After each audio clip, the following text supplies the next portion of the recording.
बिस्मिल्लाहिर्रहमानिर्रहीम। जैसा कि पिछली वीडियो में मैंने आपसे बात की थी जुमले की तारीफ़ के बारे में कि जुमला क्या है और जुमला बनता कैसे है।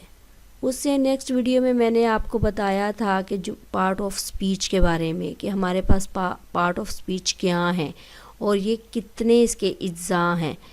और मैंने ये भी कहा था कि इन पार्ट्स ऑफ स्पीच को वन बाय वन करके मैं आपके सामने इनकी वीडियो लेकर आऊँगी। लेकिन इन सब से पहले मुझे ये मुनासिब लगा कि मैं बताऊं कि जुमले के अज्जा क्या हैं, जुमले के पार्ट क्या हैं, पार्ट्स ऑफ सेंटेंस क्या हैं। इंग्लिश में पार्ट ऑफ सेंटेंस को हम वर्ड ऑर्डर कहते हैं। ठीक है, हमारे पास ये जो वर्ड ऑर्डर है ये हमारे पास 3 हिस्सों में है, यानी ये एक लाइन पर मुश्तमिल है, subject plus verb plus object. अब ये मैं मुनासिब समझूंगी कि हमारे पास सब्जेक्ट को उर्दू में क्या कहते हैं, सब्जेक्ट कहते किसको हैं, और वर्ब किसको कहते हैं, ऑब्जेक्ट किसको कहते हैं। ठीक है, सब्जेक्ट हमारे पास जी आता है, उर्दू में इसको फ़ाइल कहते हैं। शॉर्ट फॉर्म इसकी अगर लिखी जाए तो सिर्फ एस हम लिख सकते हैं। और इंग्लिश में हमारे पास इसको सब्जेक्ट, उर्दू में फ़ाइल, और फ़ाइल का आगे से मतलब आ जाता है जी काम करने वाला, यानी जुमले में जो बंदा काम कर रहा है वो हमारे पास सब्जेक्ट के तौर पर आएगा। ठीक है, अब ये एग्ज़ाम्पल अगर मैं लूँ तो मेरे पास आता है कि जी the person thing that does something, एक शख्स या चीज़ कोई ना कोई कुछ ना कुछ काम करती है या कुछ ना कुछ कर रही होती है, तो वो हमारे पास क्या आ जाएगा, सब्जेक्ट, उर्दू में आ जाएगा काम करने वाला और या फ़ाइल।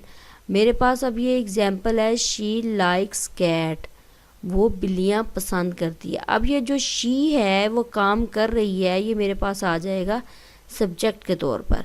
ठीक है, ये मेरे पास सब्जेक्ट आ गया। नेक्स्ट मेरे पास आता है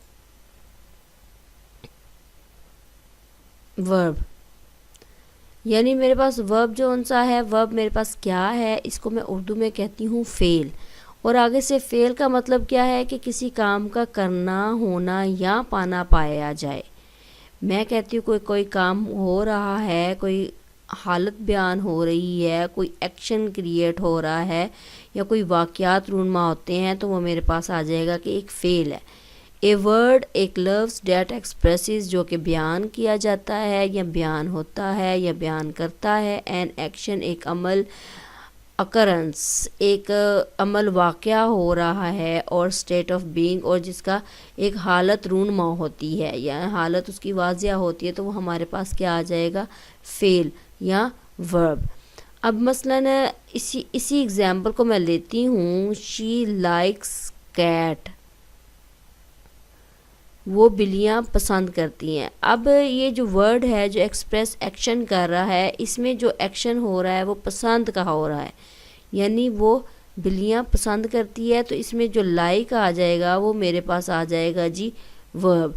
लाइक, लाइक्स, लाइक्स, वर्ब, यानी वो बिल्लियाँ पसंद करती है, वो एक काम हो रहा है इसमें। ठीक है, तीसरे नंबर पे मेरे पास आ जाएगा जी ऑब्जेक्ट।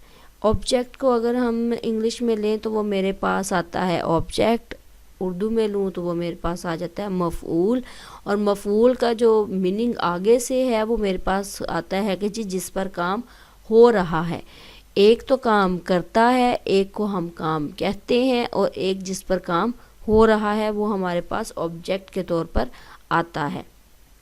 ठीक है, अब इसकी जो डेफिनेशन है वो मेरे पास आ जाएगी कि जी ए पर्सन या थिंग, ए पर्सन और thing date receives the action of a verb, यानी एक इंसान या एक चीज़ जो कि फ़ेल के एक्शन को रिसीव करता है, वसूल करता है, कोई काम हो रहा है उसके एक्शन को वो वसूल करता है, तो वो हमारे पास क्या हो जाएगा, ऑब्जेक्ट। या ये भी मैं कहती हूँ कि जिस पर काम हो रहा है, जिसको काम के तौर पर लिया जा रहा है, वो हमारे पास हो जाएगा ऑब्जेक्ट।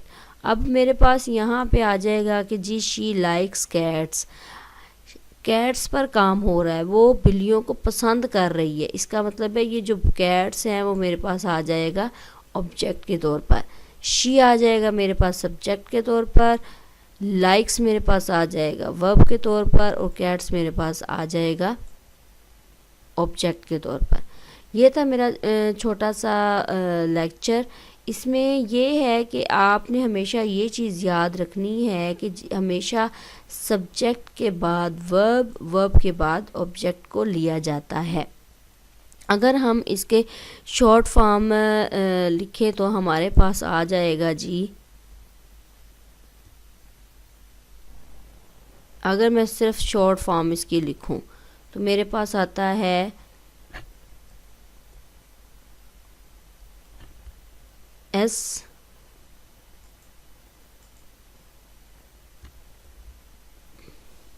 प्लस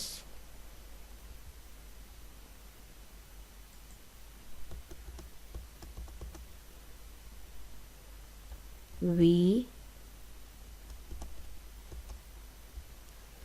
प्लस ऑब्जेक्ट, ठीक है, ओ, यानी ये मेरे पास आ जाएगा सब्जेक्ट वर्ब प्लस ऑब्जेक्ट। इसको इस तरह भी हम लिख सकते हैं। ये थे जी मेरे पास जुमले के इज़्ज़ा जिसको हम वर्ड ऑर्डर के तहत लेते हैं। अब नेक्स्ट जोन सा है मेरे पास आ जाएगा कि जी ये जो वर्ड ऑर्डर है इसके आगे से कितने पार्ट्स हैं, इसको हम कितने इज़्ज़ा में तकसीम करते हैं, इनके साथ ऑब्जेक्ट के तौर पर कौन कौन से आगे ऐड होते हैं। तो नेक्स्ट वीडियो तक मुझे इजाज़त दें, अपना ख्याल रखिएगा और मेरे चैनल को लाजमी सब्सक्राइब कीजिएगा। वीडियो अच्छी लगे तो लाइक कीजिएगा और ना अच्छी लगे तो बताइएगा कि मज़ीद इसमें क्या ऐड किया जा सकता है। तब तक के लिए मुझे इजाज़त दें। अल्लाह हाफिज़।